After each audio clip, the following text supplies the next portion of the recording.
So this topic will be maybe a little bit of a change of pace. A couple of days ago, at the end of the show, I mentioned a horrific encounter that I had in an elevator, and it was a horrific encounter because someone spoke to me. Someone made small talk, and that's a horrifying thing. There's nothing worse than small talk in an elevator, because it's this enclosed, quiet environment where you cannot escape. Sometimes you can't escape for up to, you know, 20 to 30 seconds. And that is 20 or 30 seconds of torture. Now, I said that when I am dictator of America, I will impose a new regulation forbidding any conversation of any kind in an elevator upon penalty of death, and also requiring that elevator music must be played in elevators so as to alleviate the awkwardness of the silence. Now, some people emailed me after that discussion, and they were very confused. And they said, what's the matter with small talk, Matt? Are you shy? Are you antisocial? Do you hate people? Why do you hate small talk so much? It's pretty rude. Seems like a pretty rude thing for you to not want to make conversation with a person. It's pretty rude that you don't want to talk to somebody on an elevator, so on and so forth. Now, what you find in these responses is something that people in my community, that my people, okay, that would be introverts, deal with every day. We are painfully misunderstood, and that's even though I assume half the country is probably comprised of introverts, or at least a very large percentage. Even so, we live in a culture and a society that is designed for and by extroverts. And so they get to define everything, and they get to define us. And their definitions and their perceptions of us are wrong. So what I want to do, for a little bit of a respite from the heavier topics, is talk about this strange sort of person called an introvert, and how they operate. What it means to be introverted, and why we hate small talk. Because I think this could be useful. Half of you watching this will think, well, this is a stupid, useless topic. But the other half will think, yes, thank you. Finally, someone is explaining this. The first thing is this. On a personal level, yes, personally, I am an introvert through and through.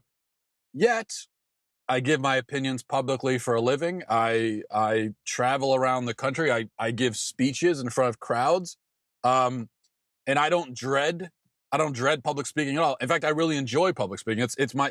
It is my favorite thing that I do professionally, without question. In spite of the fact that I would certainly qualify as an introvert. Now, this is only surprising to people who don't understand introversion and confuse it with shyness. I'm not shy at all. I have no shyness to speak of, which is why I can get up in front of 500 people and talk to them, and not only have no problem with it, but enjoy it. So there's no shyness, yet there is introversion. In fact, if we were standing in a crowd of 500 people, and you said, Matt, I need you to go and mingle and make small talk with like 5 or 6 of those people, that's what I need you to do. If you told me to do that, I would dread it. I would refuse. I wouldn't want to do it. But if you told me, Matt, I need you to get up in front of all of these people on a stage and talk to them for an hour, I would say, great. I'd be super excited to do it. It reminds me of something that Jerry Seinfeld once said when he was while he was on stage doing stand-up. He said, I can talk to all of you, but I can't talk to any of you. And that's kind of what it's like to be a non-shy introvert. Although there are shy introverts, and just like there are shy extroverts, as a matter of fact. Being an introvert, and if you think about the term introvert, it kind of makes sense. Being an introvert means that you draw energy from quiet, from solitude, from being alone with your thoughts and your imagination. You like silence. You like to think. Interacting with people drains you. That doesn't mean that you hate interacting with people, or that you never want to, or that you want to be a hermit out in the woods, although there's a certain part of me that would find that appealing. But it doesn't mean that that all introverts would like to be hermits. It just means that you have a very limited supply of interacting energy.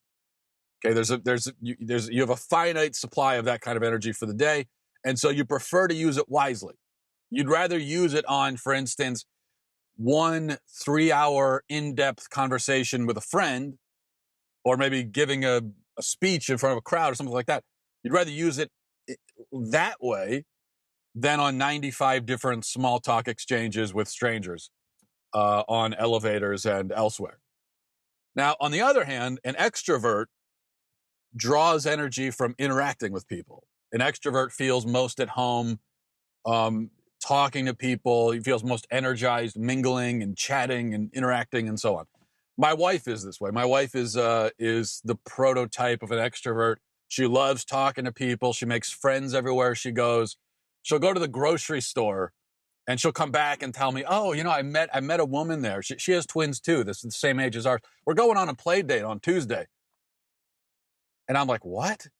You made a friend running errands? You made a friend at the grocery store? You were gone for 32 minutes and you made a friend in that time? How? Why? How could this possibly happen?" To me, it's totally foreign. That would never happen to me ever.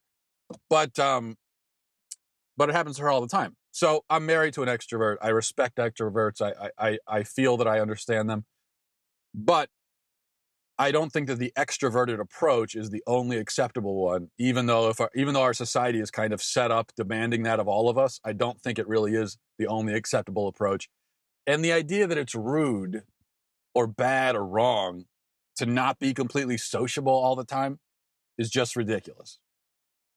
The idea that you're required to talk all the time to everybody, everywhere you are, I find that to be a ridiculous idea. Introverts are just different sorts of people. And to us, to me, speaking as an introvert, now you might think it's weird that, well, why wouldn't you want to talk to people? It's a weird thing. To me, it's weird. I hear people that say, oh, to them, the worst thing in the world would be to go to a restaurant and eat by themselves at a table. Like they think that's the weirdest, most uncomfortable thing. To me, it's weird that you think that's weird. I do it all. I'm out traveling all the time. I'll go to restaurants. I don't care. I'll go to a restaurant. It's not even like I'll go to the bar. I'll get a table and sit by myself if I'm traveling at a sit down restaurant and eat. It doesn't bother me at all. In fact, I like it. It gives me time to just eat and drink and think. But there are people who can't stand the idea that they would find that horrific to just be by themselves eating somewhere. So not everyone's the same way. Everyone has different personalities and different approaches. Now, let's head back to the elevator. The question is, why don't introverts in general, if I may speak for all introverts, why don't we enjoy small talk on elevators and elsewhere in life? And I'm going to try to explain that now. I'm going to explain why small talk is the bane of an introvert's existence. There are 3 reasons, okay? Number 1, most importantly, and this is really the main thing. It feels insincere. And as introverts, we absolutely loathe insincere conversation. We hate it. We absolutely hate it. We're very bad at it. We have no interest in it. We don't like to talk to someone who we know isn't really interested in the discussion. And if the discussion is about the weather or about traffic or some other banal thing, then we know that you, the other person in the conversation, that you are about as interested in what we are saying as we are in what you are saying, which is neither of us are really interested. So to us, this feels like a wasted interaction. Our finite amount of people energy is being depleted by this completely useless exchange that is of no interest to anyone concerned. Now, here's the thing. Despite popular belief, it's not that we hate talking about it. We enjoy conversation. We enjoy meaningful conversation. So we want to get to know, in a conversation for us, like we want to get to know the other person. We want to hear their thoughts and their perspectives. We want to get an insight into who they are. We're very interested in that. But if they are not invested in the discussion and they don't care what we're saying, and we don't really care what they're saying because it's just it's a pointless, then we kind of shut down and we say, well, there's just no point in this conversation. The same thing can happen even in a non-small talk discussion. If we think we're having a meaningful discussion, but then we look like we're talking to you and we think it's a meaningful conversation, and then we start sharing our point of view, and then we look at you and we see that just dead-eye expression, that kind of I don't care at all about what you're saying expression, or we get that or we start to get the feeling, it's one of those, we start to get the feeling that really this is one of those conversations where you're just waiting for your turn to talk and it doesn't really matter to you what we're saying. The moment we start to sense that, then we just shut down. We don't want to have the conversation anymore, because it's not that we're offended or our feelings are, but it's just, to us, it's pointless. Like, okay, well, no hurt feelings, nothing personal, but let's stop talking now. There's no point of us talking. Now, you might say, well, you need small talk in order to transition into the deeper subjects. I hear that all the time. Well, this is a necessary transitional thing to get into deeper. So you need the small talk portion of it. But no, see, that's not how we work. That's how you work as an extrovert, maybe, but we don't. We would have no problem whatsoever just jumping right into the deeper topic. We would jump right into politics or religion or whatever without the transition. The transition, from our perspective, the small talk part of it, that impedes conversation and gets in the way of and puts off and interferes with the more meaningful interaction. And if we're in an environment where no meaningful conversation could possibly occur because there's just no time for it, or it's not the place for it, like an elevator, then we just as soon stay silent, because there's nothing can really come of the discussion anyway. Second thing, we are up in our heads all the time, constantly. And we like that. We like to be there thinking and imagining and wondering, whatever. It's not a self-absorbed thing. It's not like we're always thinking about ourselves. We could be thinking about anything. We could be thinking about the news, or about a family member, or about God, or about walruses. I mean, really, who knows? We could be thinking about anything. But if you rip us out of that, then we'd prefer it if you have a good reason. The moment you start talking to us, you have ripped us out of our thought process. And I don't think it's unreasonable that we would prefer, if you're going to do that you have a reason for doing it. And so if you have to relay important information to us, that's a reason.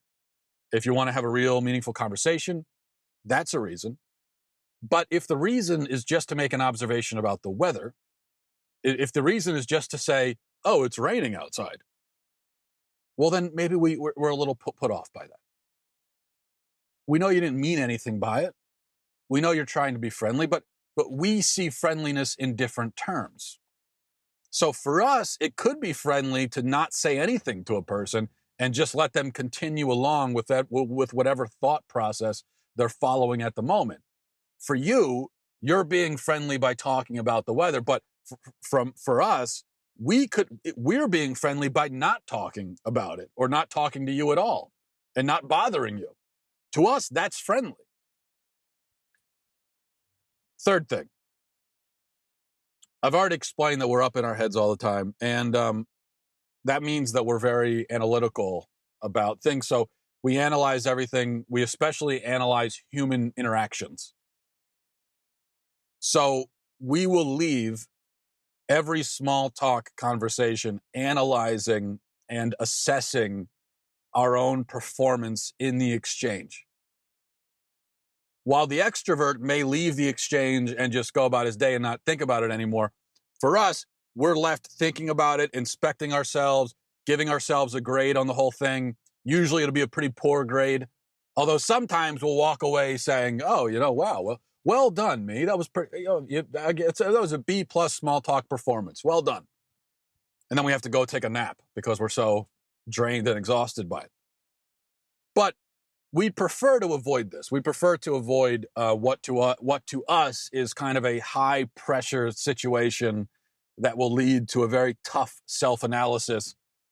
So while silence may be painful to you as an extrovert, it's not to us. The pain starts when you break that silence. And that's the difference between us. And personally, I don't think that one is wrong and the other is right. It's just these are just personality types. That's all. Now, of course, this doesn't mean that we can avoid small talk all the time. It's a necessary evil, especially in our society. I think we all understand that. It's a necessary evil on the job. It's a necessary evil if you're like on the dating scene, and in many other situations. But it's work for us. It takes effort and it's exhausting and we don't like it. It doesn't come naturally. So kind of, if you're an extrovert, imagine how you would feel as an extrovert if you were forced to sit alone and eat by yourself at a restaurant, or if you had to sit in a quiet room alone for an hour and talk to nobody around and nothing to do. You just have to sit there.